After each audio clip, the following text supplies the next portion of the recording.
Bon après-midi à tous. Donc là, on va discuter de coccidiose, de verminose et d'histomonose. Donc c'est le call la présentation de 14 heures. Voilà, rapidement, avant de rentrer de parler de ce sujet technique, je vais vous présenter un peu qu'est-ce que Dr Basse-Cour. Donc pour faire simple, Dr Basse-Cour, c'est des vétérinaires de terrain spécialisés en pathologie aviaire, donc toutes les volailles. Et on est habitué à faire notamment donc, des formations d'éleveurs et de vétérinaires. Donc, personnellement, j'ai été diplômé aux États-Unis en pathologie aviaire. J'ai bossé pendant 10 ans en médecine industrielle des volailles et depuis un an, j'ai arrêté pour commencer Dr Basse-Cour. Et donc, c'est un service qui s'occupe que des petits élevages de volailles. L'objectif de Dr Basse-Cour, c'est vraiment bosser avec des fermes locales, diversifiées et durables.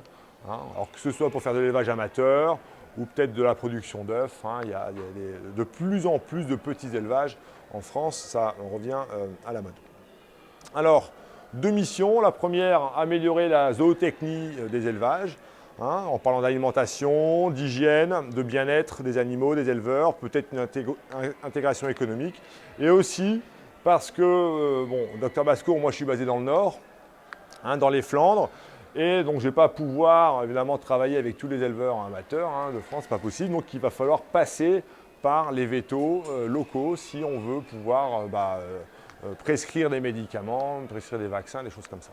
Donc je vous encourage, si vous avez un veto près de chez vous qui est sympa, on peut travailler, moi je peux travailler avec le vétérinaire pour offrir le service adéquat. Alors je ne suis pas tout seul. On est environ aujourd'hui une dizaine de vétos, tous spécialisés en médecine des volailles, qui ont des connaissances spécifiques dans toutes ces espèces, poules pondeuses, poules repros, canards, oies, dindes, pintades de poulet, lapins cobayes, le gibier, le pigeon, et même pour ceux d'entre vous qui font un peu de vente directe sur des œufs, notamment peut-être des éleveurs de poules marrans, qui peuvent aussi faire de la production d'œufs, pas forcément de la sélection. On peut aussi travailler et donner des conseils en hygiène alimentaire. Voilà pour l'introduction. Et donc maintenant, nous allons passer à la présentation sur les parasites internes et de la coccidiose. Donc les messages clés. Donc on a vraiment trois maladies importantes au niveau intestinal. Donc c'est la coccidiose, les verminoses et l'histomonose. Donc la coccidiose, c'est quand même une maladie des jeunes. Donc les jeunes, moins de 10 semaines. Voilà. Quelqu'un qui dit qu'il a de la coccidiose sur une poule adulte, a priori, c'est pas ça. Voilà. Après, souvent, ce qu'on voit, il y a du sang dans les fientes, parce qu'il y a une espèce de coccidie qui donne du sang dans les fientes. Mais parfois, c'est vraiment que de l'entérite. Donc des animaux qui sont frileux, qui se vident, et puis on ne sait pas trop ce que c'est.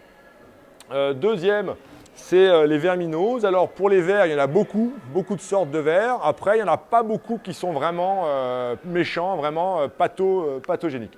Il n'y a vraiment que la syngamose, donc c'est les vers de la trachée. Et encore là, c'est des vers aussi du jeune animal, moins de 3 mois. Et après, il y a les capillarioses. Après, les autres vers, évidemment, s'il y en a beaucoup, ça va créer des problèmes. Mais un petit vermifuge tous les 3 mois et peut-être une rotation des parcours, si c'est possible, ça va permettre de pouvoir contrôler ce problème. Et enfin, l'histomonose. Donc ça, c'est plus compliqué, l'histomonose. Déjà, il y a un cycle avec un ver. Donc ça, il n'y a pas vraiment de traitement chimique. Autant pour la coccidiose et les verminoses, il y a vraiment des traitements chimiques qui existent et qui sont bien efficaces. Pour l'histomonose, c'est interdit. Et donc, on peut vraiment faire que de la prévention avec de la vermifugation, du nettoyage et des rotations des parcours. Voilà. Donc, donc ça, c'est toutes les espèces de vers ici, capillaires, ascaris, syngam, hétérachis, oxture, trichomonose, les cestodes, les ténias. Et nous avons donc les protozoaires. Donc, protozoaires, ça veut dire des cellules, c'est des organismes unicellulaires. Donc, c'est des animaux, mais à une seule cellule. Et donc, il y a les coccidies, l'histomonas et le trichomonas pour les pigeons. Et je ne vais pas parler de trichomonas aujourd'hui. Donc la coccidiose, c'est une maladie intestinale en général. C'est vraiment que l'intestin. Et là, j'ai mis une photo du tube digestif parce qu'il y a plusieurs espèces de coccidies et elles vont infecter chacune une partie spécifique, en fait. Par exemple, la Cervulaena, ça va être le duodenum. Une autre coccidie qui s'appelle Maxima, hein, c'est celle-là, ça va infecter celui-là. Une autre coccidie qui s'appelle Tenella, ça va infecter seulement les sécomes. Hein, alors des fois, il y a aussi des coccidies hépatiques chez le lapin. Hein, si vous avez des lapins, vous avez dû entendre parler de la coccidiose hépatique. Et chez l'oie, il y a une coccidiose qui va dans le rein. Et il y a plusieurs espèces de coccidies. Hein, donc, voilà, les 5 espèces majeures chez la poule, mais il y en a 5. Hein, donc elles ont des noms, ça c'est Acervulaena, Emeria maxima, Emeria tenella, Emeria necatrice, Emeria brunetti. Ouais, c'est des noms latins, 5 espèces différentes, pas d'immunité croisée. Ça veut dire que si vos poulets ont été malades avec celle-là, et puis bon, au bout d'un moment, il y a une immunité qui se crée. Au bout de 15 jours, 3 semaines, le poulet, s'il a survécu, il va être protégé, il va être immunisé. Mais bon, peut-être que 2 semaines plus tard, il peut faire celle-là, la Necatrix. Et non, parce qu'il n'y a pas d'immunité croisée. Hein, donc, c'est pour ça que des fois, on peut avoir une coccidiose qui démarre à 3 semaines, c'est terminé, et la coccidiose revient à 8-9 semaines. On pense que c'est la même. En fait, ce n'est pas la même coccidiose. C'est une autre espèce de coccidiose. Mais dans l'ensemble, toutes ces maladies, regardez, bon là on voit mal, là c'est des hémorragies au niveau de l'intestin. Donc ça c'est des morceaux d'intestin qui ont été coupés et on a regardé. Et donc ce qu'on voit, voilà, des hémorragies ici, là il y a des tout petits points blancs, donc ça c'est les coccidioses qui se multiplient. Hein, là pareil, des hémorragies, des nécrotiques. Donc c'est vrai que ces coccidies, elles vont en fait envahir la muqueuse intestinale, et elles vont se multiplier à l'intérieur et elles vont tout détruire. Et donc si elles détruisent tout, eh ben, l'animal en fait, il ne peut plus digérer, hein, parce que tous les aliments qui passent, il ne va plus pouvoir manger. Et puis après ça, il peut y avoir d'autres maladies qui vont arriver ensuite. Donc là, il y a vraiment une question de jours, quoi. Avant 21 jours, c'est quand même rare d'avoir une coccidiose, à moins peut-être de vacciner des fois, ou alors à moins d'avoir vraiment une grosse pression infectieuse, quoi. Genre un bâtiment ou un parc qui n'a jamais été nettoyé, ou que vous rajoutez toujours des volailles là, effectivement, s'il y a beaucoup de coccidie, peut-être que vous pouvez avoir avant. Mais en général, c'est rare. La coccidiose, en général, c'est entre 21 et 42 jours. Et là, il y en a 3. Et après, il y a une coccidiose de 42 à 70 jours. Là, il y en a 2 en général. Ça, c'est des coccidioses qui sont un peu plus tardives. Okay. Et normalement, après 70 jours, il n'y a plus de coccidiose parce que les animaux ont été immunisés. Okay. Hein, donc, la coccidiose, maladie du jeune, moins de 10 semaines. Alors, c'est vachement important de contrôler la coccidiose parce que regardez, de 0 à 10 semaines, les poules, les animaux, ils développent leur système immunitaire digestif et là, ils vont développer les os, les muscles et les plumes. Donc, si vous avez une coccidiose qui est mal contrôlée, l'animal, il aura un mauvais tube digestif et il ne va pas forcément pouvoir absorber les aliments comme il faut. Okay. Et puis, pareil aussi, ça va empêcher une bonne croissance du squelette. Alors, la coccidie, c'est un cycle de 7 jours. Une journée à l'extérieur et 6 jours à l'intérieur du poulet. Et il faut en général 2 à 3 cycles. Donc il faut qu'un poulet mange une coccidie une fois. La coccidie va passer une fois. Après, il va remanger des œufs, des œufs de coccidie, des oocystes. Et la coccidie va passer une deuxième fois à l'intérieur. Et puis des fois une troisième fois. Et pour avoir une immunité complète, il faut qu'il y ait 2 à 3 cycles. Okay. 2 à 3 cycles. Alors, si on peut avoir une immunité à 21 jours, si le cycle commence au premier jour, hein, dès que le poussin il a un jour d'âge, il va faire un cycle de 7 jours, un deuxième cycle de 7 jours, et puis après, il pourrait être théoriquement immunisé à 21 jours. En pratique, ce n'est jamais le cas. Les premiers œufs sont mangés quand peut-être le poulet est à 5, 6, 7 jours. Donc, ça peut durer plus longtemps avant d'avoir une immunité. Hein. Voilà. Alors, le problème avec les coccidies, c'est ça. C'est que vous avez un oocyste, hein, donc c'est vraiment un œuf, 40 jours, un cycle. À la fin, vous avez 8 millions d'oocystes. Donc, c'est un parasite, ça se multiplie énormément. Et donc ces parasites, ces zoocystes, hein, ça veut dire c'est les œufs en fait de coccidie, hein, ils sont très très résistants dans l'environnement et donc ils vont survivre dans l'environnement pendant très longtemps. Hein, donc c'est pour ça que vous pouvez contaminer un environnement avec des zoocystes et c'est pour ça que le nettoyage et les désinfections sont très importants. Voilà, alors des fientes, là c'est des fientes normales pour donner un peu on va dire un étalon pour savoir un peu de quoi on parle. Et donc là c'est des fientes à entérite. Hein, donc ici on voit donc, du liquide, on voit du mucus orangé. Alors souvent les gens ils confondent du mucus orangé avec du sang en fait. Hein, donc quand c'est du mucus orangé c'est un signe d'entérite, ce n'est pas forcément un signe de coccidiose. Okay. Et là aussi, on a une malabsorption. Donc, on voit des malabsorptions, on va voir des morceaux de maïs dans les fientes non digérés. Hein. Donc là, ça veut dire qu'il y a un problème au niveau digestif. Après, là, on voit mal là, sur l'écran, mais là, on voit du sang. Alors, du sang, c'est vraiment rouge, quoi. Hein, pour le coup, si vous voyez du sang par terre, eh ben, vous allez. Là, c'est en général un signe de coccidiose sécale. C'est une coccidie qui fait ça, qui va faire en fait des poulets qui ressemblent à ça, hein, donc rabougris, plumes ébouriffées, il s'assoit dessus. Là, on devine du sang au niveau du cloaque. Là, il y a du sang par terre. Et là, après, bon, ça c'est à l'autopsie, quand on les ouvre, on va voir du sang aussi au niveau des sécomes. Et puis après, si on regarde au microscope, on va voir plein de petits œufs qui sont partis au microscope. Donc ça, c'est un cas de coccidiose sécale. Alors, diagnostic. Si on a une coccidiose sécale, on voit du sang dans les fientes, quelqu'un qui a un peu d'expérience va rapidement faire un diagnostic. Après, pour les autres coccidies, les poulets ils vont être malades, il y a une espèce de diarrhée, et à moins de faire une autopsie, on ne peut pas faire un diagnostic précis. Après, si les poulets ont 21 jours, s'il y a une diarrhée, si ça arrive, bon, là, on peut arriver avec plusieurs informations, arriver à un diagnostic. Mais sinon, pour vraiment faire un diagnostic précis, il faudrait faire une autopsie.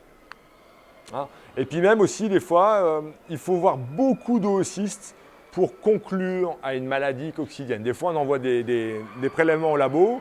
Le labo, ils vont compter 3, 4, 5 coccidies. Hein, ils vont voir des zoocystes, mais bon, ça, si on n'a que quelques-uns, ce n'est pas un signe de coccidiose. Alors, la coccidiose est importante aussi parce qu'elle est associée à d'autres pathologies. La coccidiose va venir avec une entérite nécrotique qui tue, là pour le coup, beaucoup. Après, il peut y avoir des salmonella et de l'histomonase. Okay. Donc, il y a d'autres signes. Ça peut commencer par une coccidie. Et puis après, derrière, il va y avoir d'autres bactéries qui vont se mettre là-dessus.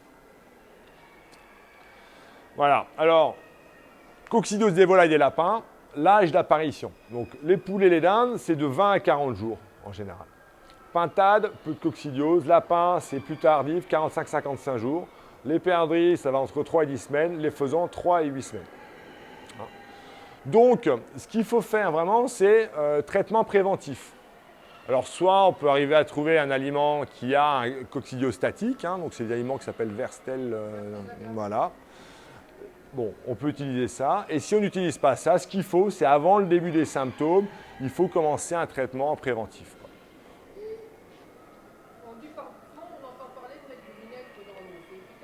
Alors, le vinaigre dans l'eau, ça va acidifier l'eau. Et donc ça, c'est bien, mais pour contrôler les bactéries, en fait. Parce que les bonnes bactéries, elles aiment les pH acides. Les mauvaises bactéries, n'aiment pas le pH acide. Mais le vinaigre ne fera rien contre la coccidiose. Rien du tout.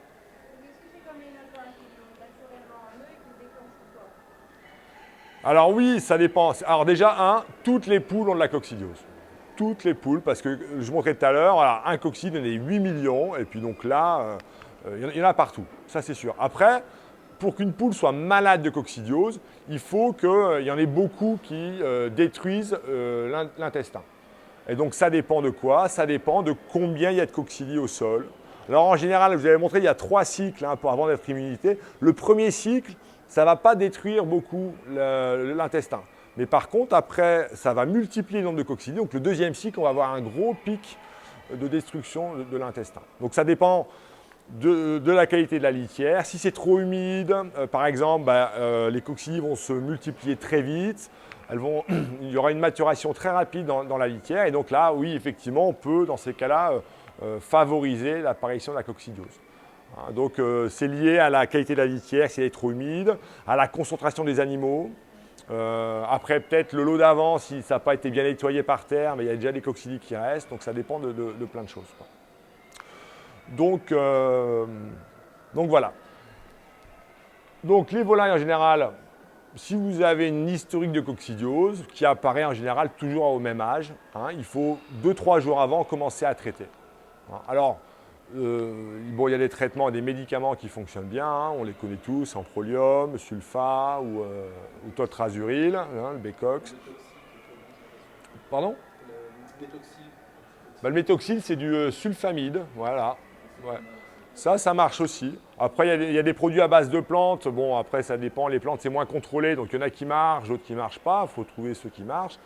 Mais en général, c'est la même chose. Le fonctionnement est le même. Il faut commencer à traiter en préventif 2-3 jours avant.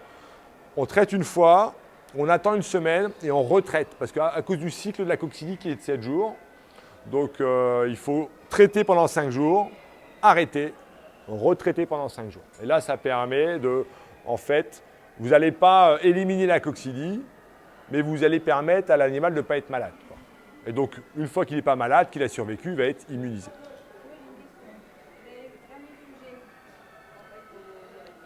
Ouais. J'ai fait derrière en prévention à l'Uberène et à la fin du traitement d'une semaine, j'ai en 48 heures, j'en ai perdu 4. Donc autopsié, vert, coccinille. Ah ouais. Et donc, ça veut dire qu'il y a des résistances. Donc, Vous n'avez jamais été traité avant contre la coccinille, justement. ouais, mais alors déjà, quand on parle de parasites, il faut voir combien on en trouve, quoi. Surtout en coccinille. Si on trouve une coccinille, quelques œufs de coccinille, ça ne veut pas dire que c'est de la coccidiose, quoi. Sur le rapport de coccinille, c'est vraiment une grosse infection parasitaire et une grosse infection coccinille. Donc, Quand on a mis du Rennes, c'est une infection large qui fait 5 coccinilles. ouais. Je me dis comment c'est possible, quoi. Comment ils peuvent... Alors, moi, il y a deux choses. Vous avez traité une semaine avant, en fait, c'est ça, 15 jours avant. Diamantique en une fois. Ouais. Et ensuite, j'ai arrêté mon traitement de coccinille pendant 7 jours. Et au bout de ces 7 jours-là, justement, ils ont perdu 4 en 48 heures et les autres, c'était diarrhée, tout ça, une coccidiose, quoi. Après, les coccidioses, voilà, comme je disais, il faut traiter, en fait, il y a un cycle. Donc, c'est peut-être que vous avez traité trop tôt. Si vous traitez trop tôt, il n'y a pas vraiment la coccidiose là. Et par contre, la coccidiose, elle est déjà dans le sol. Et une fois que vous avez arrêté de traiter, en fait, une fois que le traitement s'arrête, si l'animal, le lendemain, mange des coccinilles, l'infection va recommencer. Donc, en fait, c'est pour ça qu'il faut traiter en général. Il est en infection directe et mort directe. La coccidiose, ça peut tuer vite, ouais. Ça peut tuer vite. Coccidiose sécale, ça peut tuer vite. Après, une autre explication, c'est aussi peut-être que vous mettez des traitements dans l'eau de boisson, mais l'animal ne boit pas l'eau traitée. Peut-être que s'il y a des accès extérieurs, voilà. Et donc ça, c'est un... Alors, je ne sais pas, je ne connais pas chez vous, mais c'est vrai que ça, il faut faire très attention à ça, parce que s'il y a un seau qui traîne avec un peu d'eau, ou une flaque, une mare, la poule, elle va aller boire là-bas et elle ne va pas les boire. Voilà, il faut... Donc voilà, donc en conclusion, si vous avez traité au biamatique, avec des vermifuges et des anticoccidiens et que 15 jours plus tard, vous avez la mortalité, c'est soit les animaux n'ont pas bien pris le traitement, parce qu'ils ont bu ailleurs, ou alors il y a des résistances aux produits. Okay. Dans ces cas-là, il faut changer le prochain coup. Ou alors, peut-être que vous avez traité juste trop tôt, alors au moins pour la coccidiose. C'est vrai que pour les vers, normalement, il n'aurait pas dû en avoir, quoi. Il y a des choses bizarres, quoi. Alors, gestion de la coccidiose. Bon, la surdensité, c'est important. Et surtout, l'hygiène de la litière, quoi. Donc, il y a des basses-cours, on les connaît tous. Et c'est vrai que des fois, c'est souvent boueux devant, avec de l'eau. Alors, l'eau qui vient de les abreuvoirs, ou peut-être... voilà. Et donc, c'est vrai qu'il faut quand même, la litière, que ce soit dehors ou dedans, il faut quand même éviter que ce soit trop humide pour gérer la coccidiose. Okay. Donc assèchement de litière, hein, ou remplacement de la litière. Hein, donc rajouter soit des copeaux de bois, soit de l'espèce de poudre absorbante. Traitement préventif, hein, donc c'est juste avant le début des symptômes, commencer à traiter et retraiter 7 jours plus tard. Et puis après, si ça revient, peut-être encore, parce qu'il faut plusieurs cycles, Changer de molécule. et ça avait marché. Ben, ça a marché, mais ça met du temps, quoi. Ouais, ça peut mettre longtemps. Hein. Il y a plusieurs molécules là, hein, sulfanimétoxine, je sais pas ça, il y a de l'amidurène là-dedans, ou de métoxyl, ça c'est du Bécox. J'avais fait amidurène et après l'hémaprole. En prolium, il n'avait pas mis en prolium là. Après, il y a la vaccination, mais ça, c'est la vaccination coccidio, c'est un peu compliqué quand même. Donc, bon, c'est cher et puis voilà, c'est 2000 doses, c'est du 1000 doses, et c'est compliqué à gérer quand même. Hein. Moi, je ne mettrais pas ça. Ouais, il ne faut pas ralentir à 100%. Non, exactement, voilà. Parce que c'est. Et par contre, historique de coccidiose, hein, donc les coccidies sont les œufs de coccidies sont très résistants dans l'environnement. Et donc, donc il faut nettoyer. S'il y a un historique de coccidiose dans l'élevage, il faut quand même voilà, mettre de la chaux, racler un petit peu, mettre de la chaux. Si c'est un bâtiment à l'intérieur, nettoyer au Karcher, hein, vraiment enlever les trucs. Quoi. Ouais, virocide, tout ça. Voilà. Après, ça peut aussi valoir le coup, des fois, si vous avez des cas de coccidiose, de déplacer les animaux. Hein, pas toujours les laisser au même endroit, mais bon, les laisser 7 jours là, après les changer ailleurs, ça permet de. Un plat pour éliminer totalement la coccidie, sans quelque chose, il faut laisser combien de temps en Oui, ça ne marchera pas. En plus, pas non, parce qu'il y a beaucoup d'œufs qui vont mourir, mais il y en a toujours quelques-uns qui vont survivre. Et après, il y a un tel pouvoir de multiplication. Une coccidie, ça fait 8 millions d'œufs au bout de 40 jours, que c'est illusoire de dire on va contrôler. Ce qu'il faut, c'est que voilà, la litière ne soit pas trop humide. Voilà. Il faut contrôler. extérieur, par exemple, si on met une ferme sanitaire de 3 mois, il y aura toujours la coccidie. Ouais, il y aura toujours la coccidiose. Ouais. Et voilà, ça y en aura toujours. C'est vrai que dans votre cas, il faudrait plutôt mettre en place un traitement préventif. Commencer à 15 jours, continuer à 20 jours et changer les molécules.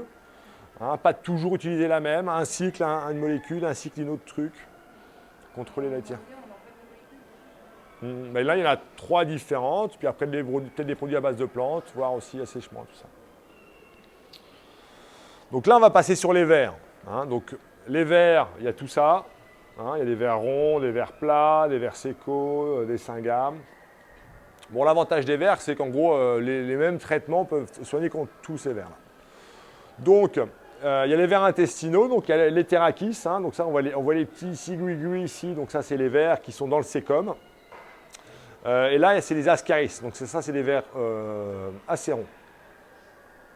Après, on a des vers trachéaux, hein, qui sont dans la trachée. Hein, donc les poules, elles vont bâiller.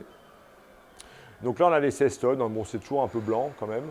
Puis là, il y a les œufs des vers. Alors, les cestodes, donc c'est les vers plats, c'est le ténia. Ça, il n'est pas très pathogène. Hein, donc des fois, quand on fait des autopsies, on va le trouver. Vous faites une coproscopie, si on trouve des ténias ou du cestode, bon, c'est pas très grave. Les animaux, en général, ces vers-là sont transitoires. Ils ne sont pas pathogènes. Donc les ascaris, souvent on en trouve. Hein, ça, c'est celui qu'on trouve le plus. C'est pas trop pathogène non plus, à moins, sauf s'il y en a vraiment beaucoup. Quoi. S'il y en a vraiment beaucoup, là, par contre, il y aura une inflammation locale des entérites et peut avoir de l'anémie, peut avoir une diminution de la production d'œufs ou des jaunes d'œufs un peu plus clairs. Quoi. Hein. Okay. Ensuite, les capillaires, donc ça, c'est les œufs, les vers les plus pathogènes, les plus méchants. Donc si vous faites des coproscopies et qu'on trouve de capillaires, là, c'est un peu plus ennuyeux. Quoi. Hein, là, vous allez vraiment avoir des vrais entérites. Et donc sur les jeunes, vous pouvez ils peuvent affecter la croissance assez fort. Hein. Voilà, avec une anémie, diminution de la production d'œufs et apparition de jaunes de paille. Et enfin, les vers sécales, donc les thérakis, celui-là, il n'est pas du tout pathogène. Le problème de ce vers-là, c'est qu'il va transporter une autre protozoaire qui s'appelle l'histomonose. Et l'histomonose, là, c'est quelque chose de plus dangereux. L'histomonose, c'est un gros problème chez la dinde. Chez la poule, il y a quand même des cas d'histomonose qui arrivent. Hein. Moi, il y a très récemment des poules pondeuses qui ont eu l'histomonose. Puis ça, c'est compliqué à gérer, quoi. Donc ce ver-là, il faut le contrôler, non pas pour lui, mais parce qu'il transporte de l'histomonose. Alors le syngame, voilà, donc ça fait des poules, donc c'est dans la trachée. Alors c'est des poules qui bâillent, mais attention, hein, c'est des vers qui vont surtout infecter les jeunes volailles, hein, pas les vieilles, parce que les poules adultes sont immunisées contre ces vers. Alors c'est assez caractéristique, ils sont rouges, ils sont en forme de Y. Donc ils sont pathogéniques parce qu'en gros ils rentrent en fait par le tube. Bon, les poules elles vont manger les œufs évidemment sur le sol et puis après les vers ils vont migrer à travers l'œsophage, passer dans les poumons, aller dans la trachée. Enfin il y a tout un cycle. Et donc évidemment quand ils passent dans tout ça ils détruisent les tissus. Hein, donc c'est assez pathogène. Hein. Les poules auront du mal à respirer, elles vont commencer à bâiller, elles vont suffoquer. Hein, et donc ça, pour ceux qui connaissent, la laragotrachéite infectieuse, c'est une maladie entre les deux. Sur les sites cliniques, ça se ressemble et c'est vraiment difficile de faire la part des choses entre les deux. Hein. Donc ça affecte surtout les jeunes de moins de 3 mois. Okay. Donc voilà, une syngamo sur une poule de 6 mois, quand même pas forcément. Il y a une immunité possible chez les plus âgés. Et donc voilà, donc la transmission ne se faisait pas par des œufs, mais via des larves L3. Okay. Des mollusques, des vers de terre aussi. Vous voyez, il y a des vers de terre, ça survit 4 ans dans le ver de terre. Et donc, contrôle des syngames, donc vermifugation. Okay. Prévention sanitaire, donc ça c'est le problème, c'est les animaux qui sont porteurs de syngame. Hein, donc c'est vrai que peut-être que vous n'en avez pas chez vous. Donc là, il faut faire attention. Aux animaux porteurs. Et sinon, il y a les traitements anthelmintiques classiques, hein, piperazine, flubadazole. Les deux autres, ça, sont moins efficaces, levamisole, tétramizole. Attention au temps d'attente et aux résistances. C'est pour ça que quand on parle de vermifugation, il faut quand même changer la molécule assez souvent et pas toujours utiliser la même. Et donc, là, donc gestion des vers. Bon, pareil que là, surpopulation, éviter la surdensité, hein, éviter les litières humides où les œufs vont survivre encore plus longtemps. Il y a des cycles de 6 semaines environ. Hein, donc, si vous voulez voilà, un traitement, s'il n'y a pas trop de problème de vers, vous pouvez vermifuger tous les 3 mois. Après, si vous en trouvez plus, ou les poules qui poillent, vous pouvez aller jusqu'à 3 semaines. Hein. Et après, ce n'est pas obligé d'être à 3 semaines tout le temps. Vous pouvez très bien faire un traitement toutes les 3 semaines pendant 4 mois. Et puis bon, après, on repasse à un rythme un peu plus espacé. Alors, il y a des produits naturels, des produits chimiques. Ça dépend un peu ce qui se passe. Et après, sur les vers, ce qui est intéressant, c'est la gestion des parcours. Et donc, idéalement, après, en fonction de vos installations, ce qui est idéal, c'est de faire 3 parcours de 3 semaines.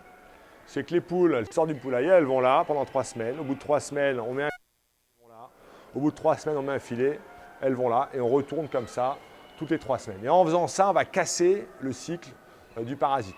Alors ça, c'est possible. C'est au final pas très compliqué à faire, mais c'est vrai qu'il faut y penser quand on construit le poulailler ou quand on le met. Après, si le poulailler il existe là depuis 10-15 ans et que bon, c'est installé d'une façon que c'est pas forcément possible à faire, quoi. Mais ça vaudrait le coup, c'est des choses à penser, rotation des parcours. Ils en parlent beaucoup quand ils font du poulet bio ou des pondeuses biologiques maintenant, hein, donc des élevages commerciaux, de mettre en place des systèmes de rotation de parcours, justement parce qu'on peut traiter avec moins de choses dans ces élevages bio, et donc il faut trouver d'autres solutions. Et donc c'est vrai que la rotation de parcours est pas mal. Et puis aussi, planter de l'herbe. Hein, donc si le parcours, parce que les poules elles vont aller manger l'herbe, elles vont aller déraciner les racines, donc si on ne replante pas, l'herbe ne va pas pousser toute seule. Okay. Donc ça c'est des choses, alors ça c'est pareil, ça c'est des solutions à long terme, il faut réfléchir à comment… Non, gestion des parcours. Ah non, il y a des… une poule à l'extérieur, il faut une poule pour 10 mètres carrés à l'extérieur. 50 poules, 500 mètres carrés. Donc ça fait des parcours. On est en surpopulation évidente. Voilà. Voilà. Donc si après… On va acheter plein de vermifuges. Non mais voilà, après c'est ça. C'est que si, il faut voir avec ce que vous avez à la maison. Et c'est vrai que soit vous pouvez faire des gestions de parcours, donc il faut plus de place. Et si vous ne pouvez pas, effectivement, dans ces cas-là, bah, c'est Si c'est le béguin, si c'est du cochon. en termes de densité, ouais. Si on a grandi, on va en avoir plus. Bah oui, après, si vous grandissez, vous allez en prendre plus. Ouais. Donc la surdensité va être le même. Et bien dans ces cas-là, ça vaut le coup de faire bah, voilà, un protocole de vermifugation qui soit systématique, alors tous les 3 mois. Des fois, faire une coproscopie pour vérifier que ça marche bien quand même. Parce que bon, c'est pas le coup de mettre du lévamisole et puis bon, au final, il y a une résistance et ça arrête, ça marche plus. Donc ça vaut le coup de faire des vérifications. Pas tout le temps, de temps en temps, et puis changer les molécules, quoi. Faire un coup de plante et puis un coup de verre. Oui, on peut mélanger, on peut. Ils utilisent que du naturel. Mais s'ils utilisent que du naturel, Bah alors, les produits naturels, alors il y a des trucs, il y a des produits naturels qui marchent, après ça dépend ce qu'il y a dedans, quoi. Et puis comme les produits naturels sont très peu contrôlés, hein, il n'y a pas besoin de faire des dossiers d'AMM pour enregistrer les médicaments, n'importe qui demain peut faire un mélange d'huiles essentielles et le vendre comme antiparasitaire. Donc c'est vrai que c'est qui le vend, il faut avoir confiance, il y en a qui sont bons et d'autres qui sont moins bons, quoi. Hein? L'Ascarom, non, je ne connais pas celui-là. Non. Biodeva, ah ouais. Bon, si Biodeva, c'est une boîte qui a bonne réputation, mais après le produit, moi perso, j'ai jamais essayé. Après, le mieux, bah, c'est voilà, mettre de l'Ascarom, faire une copro derrière, puis voir si ça a diminué ou pas. Exactement. Exactement. Si après on fait une vérification toutes les 3 semaines, même en changeant la molécule de chimique, on ne mange pas les on ne peut jamais consommer. Après, il y a une molécule en France on peut consommer les œufs avec. C'est le Flimabo. En fait, c'est la même molécule que le Panacur, mais bon, ce médicament-là a l'enregistrement. C'est pareil, moi j'étais enceinte de pas la cure. D'un mois, parce que sur en haut, un litre, je crois. Ouais. Non, non, mais il y a des produits à base d'huile essentielle qui marchent bien. Après, il faut faire les essais, il faut voir. Ouais. Comment? Ah, le. Et ils disent qu'on peut consommer les œufs, il n'y a pas de temps d'attente. Bah, si vous voulez, il y a deux choses là-dedans. Il y a ce qu'il y a dans le produit. Alors, ce qu'il y a dans le produit, effectivement, c'est peut-être la même molécule qu'il y a pour les enfants et pour les poules et pour les chiens, tout ça. Donc déjà, il y a ça. Donc là, on peut estimer, oh, bah, c'est la même molécule, donc on va mettre la même chose. Et puis après, il y a les AMM, quoi. Moi, je ne peux pas conseiller. Voilà, il faut écouter ce qu'il y a sur les... Il faut respecter ce qui est marqué sur l'étiquette, quoi. Après, libre à vous de faire ce que vous voulez. Il y a là qui expose ces Diatosphères, donc moi je le connais depuis un certain nombre d'années, et ils vendent de très bons vermifuges pour les avoir expérimentés et qui permettent, qui ne sont pas incompatibles avec la consommation des œufs. Et là,